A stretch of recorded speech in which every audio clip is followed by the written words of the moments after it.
যে আমার মুখ দেখালে ভিউজ আসবে, তাই জন্য সবাই আমার চটিটা স্টার্ট দিচ্ছে। পা তুলছিস, পা নামিয়ে মনা। জানিস কার সামনে পা তুলছিস? ঘটি বেঁকিয়ে জলে ফেলে দেব। তোদের লজ্জা করে না এসব করতে? কি ব্যাপার, সব ঠিকঠাক আছে তো? ভাই, এখন সোশ্যাল মিডিয়াতে অসুস্থ মৃত মানুষদেরকে নিয়ে ভিডিও করে প্রচুর প্রচুর ইনকাম করছে কিছু পরজীবী প্রাণী। না না, এরা শৈবাল না, এদের মধ্যে যে শ্রাদ্ধ বাড়ি ব্লকের জনক বা আবিষ্ক্রেতা, সে এতদিন অন্যের পা চেটে চেটে বড় হয়েছে।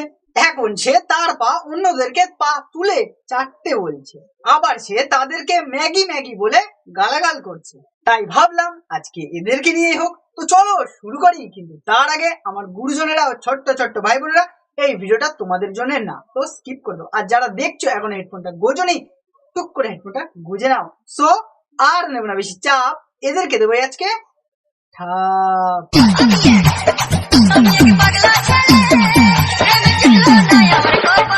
হঠাৎ শুনি আমার দিদা মারা গেছে আচ্ছা, আর সবাইকে যেতে হবে শ্মশানে। আমিও দেরি না করে ঝটাপট রেডি হয়ে চলে গেলাম শ্মশানে। হ্যাঁ হ্যাঁ, ওখানে তো সবাইকেই যেতে হবে, কেউ যাবে আগে কেউ যাবে পরে।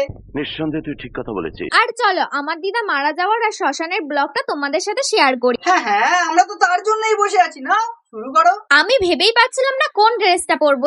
অত ভাবাভাবির কিছু নেই, তুমি শ্মশানে যাচ্ছ, পার্টিতে না। তারপরে আমি ভাবলাম যে আমার তো একটা সুন্দর ড্রেস আছে, ওখানে যাওয়ার জন্য না পড়লেও চলবে। ইয়ে মানে ড্রেস, নতুন ড্রেস। দেখো মেকআপটা কি হয়ে গেছে, কারণ আমার এত টেনশন এত কষ্ট হচ্ছে আমার দিদার জন্য। হ্যাঁ, উড়িয়ে কষ্ট, আমরা তো দেখতেই পাচ্ছি, কষ্টের ঠেলায় নাচ শুরু করে দিছে।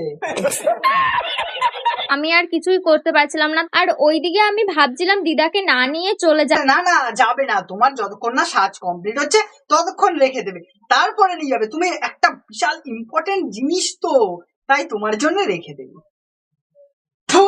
তেমন তেমন করে যাই, ন্যাচারাল একদম সেরেছি, মানে কিচ্ছু দিইনি। হ্যাঁ, মানা এতই ন্যাচারাল যে সকালে ঘুম থেকে ওঠার পর মুখ ধোবার জন্য জলও দেয় না মুখে। হ্যাঁ, আমি বিশ্বাস করি না। আমি সেন্টটা মারতেই ভুলে গেছি, আর সেন্টটা দিয়ে আমি ফিনিশিং করে দিলাম। হ্যাঁ না, তুমি শ্মশানে দিদার বিদায় দিতে যাচ্ছ নাকি ভূতেদের সাথে ডেটিং এ? দেখো কেমন একটু পরি পরি লাগছে না আমাকে? হ্যাঁ, একদম পাপা কি ডানা সেরা পরিমণি হচ্ছে। ফাইনালি আজকে আমার দিদার শ্রাদ্ধ, আর আমার দিদার শ্রাদ্ধতে আমি কি কি খেলাম কি কি করলাম সেটাই তোমাদের সাথে শেয়ার করব। হ্যাঁ হ্যাঁ, শুরু করো, আমরাও দেখি তোমার গেলার ভিডিও। আমার মনটা ভালো ছিল না দিদার জন্য, আমার কিছু খেতেও ইচ্ছা করছিল না। পরে কাটা পোনা মাছ নিয়ে চলে এসেছে। কিছুই খেতে ইচ্ছে করছে না, কিন্তু এই কাটা পোনা দেখে জিভে জল চলে আসলো, আর থাকতে পারলে না, তাই তো? মিষ্টি কিন্তু আমি অতটা পছন্দ করি না, তাই ভাবছি একটু কম কম মিষ্টি খাই। মনা মিষ্টি খেতে পছন্দ করে না, তাই এতগুলো মিষ্টি খাচ্ছে। আর যদি পছন্দ করতো তাহলে পুরো দোকানটাই তো খেয়ে নিত। বলেন কি? এবার আসি আমাগো শ্রাদ্ধ বাড়ির ব্লগারের জনককে নিয়ে। না, আসিয়ে পড়েছি। হ্যাঁ, ভালোই হয়েছে। এবার এসো, চেয়ারে পা তুলে বসে পড়ো।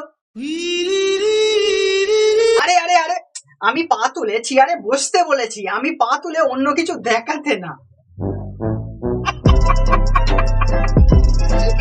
আমার নিয়ে আর কখন ভিডিও বানাও, তাহলে তোমারও মিলিয়ন হয়ে যাবে, কোনো চাপ নাই। এই তাই নাকি? আসবে বলছো? তাহলে তোমার মুখের ছবি নিয়ে ডিপি করবো নাকি মালা দিয়ে দেয়ালে টানাবো? যে আমার মুখ দেখালে ভিউজ আসবে, তাই জন্য সবাই আমার চটিটা স্টার্ট দিচ্ছে। জুতো দেখাতে গিয়ে পাটা বেশি উঁচুই করো না, না হলে জুতো দেখার জায়গায় মানুষ। প্রবলেম ভাই, শ্মশানে যাইয়া যে কেউ ভিডিও করতে আমায় টানছিস কেন তুই? তোমাকে টানবো না? তুমি তো এর জন্মদাতা, তোমাকে না টানলে হয়? মানে কি বলবো, যাই হোক। এই দাঁড়া, এনে যতক্ষণ চাট একটু ভালো করে, তাহলে আবার ভালো ভিউজ আসবে ভিডিওতে। এতদিন রোস্টারদের পা চেটে চেটে ভাইরাল হয়েছে, সে এখন অন্যদেরকে পা তুলে পা চাটতে বলছে। এক একজন ট্যালেন্ট ছাড়া লোকের নামে যা তা কইয়ে দিলাম, আর ভিডিও হয়ে গেল। ও কি ট্যালেন্ট! হ্যাঁ, তোমরা যাই বলো, এই মেয়ের মধ্যে কিন্তু ট্যালেন্ট একদম ঠেসে ঠেসে ভরা। না হলে এরকম প্যাচ দেখিয়ে ভিউজ কামানো, বাথরুমে স্নান করার সময় ভিডিও করে সেই ভিডিও পোস্ট করা, বগল দেখিয়ে ভিডিও করা, এইসব ট্যালেন্ট না থাকলে একদমই হয় না। আমার নিয়ে আর কখন ভিডিও বানাও, তাহলে তোমারও মিলিয়ন হয়ে যাবে, কোনো চাপ নাই। দেখি যদি ভালো রেসপন্স পাই তাহলে আবার বানাবো। তোমরা কি ভাবিছো যে আমি এবারে বেকার নাকি? কে বললো দিদি বেকার? দিদি খুব ব্যস্ত। কোথায় কে মরছে, কবে তার শ্রাদ্ধ, সেখানে কি ড্রেস পরে যেতে হবে, কিভাবে ব্লগটা শুট করতে হবে, এগুলো নিয়ে ভাবতে ভাবতে কত সময় কেটে যায় বলতো। এসব না ট্যালেন্ট না থাকলে হয় না, এসব করা কি চারটেখানি কথা? আর হ্যাঁ, তোরে কস্তি মা বাবার একটু খোঁজ করিস। দেখো, ও অন্যের বাবা মাকে নিয়ে কথা বলছে, তাতে কোনো দোষ নেই, কারণ ও তো এখন লোকের পা চেটে চেটে ভাইরাল হয়ে গেছে, এখন ওর কোনো দোষ নেই। কিছু করার নেই, এটাই বাস্তব। যতক্ষণ চাট একটু ভালো করে, তাহলে আবার ভালো ভিউজ আসবে ভিডিওতে। চাট ভালো করে দুটো চাটাচ্ছ, চাটাও, তোমার মনাকে ভালো করে চাটাও, জুতো।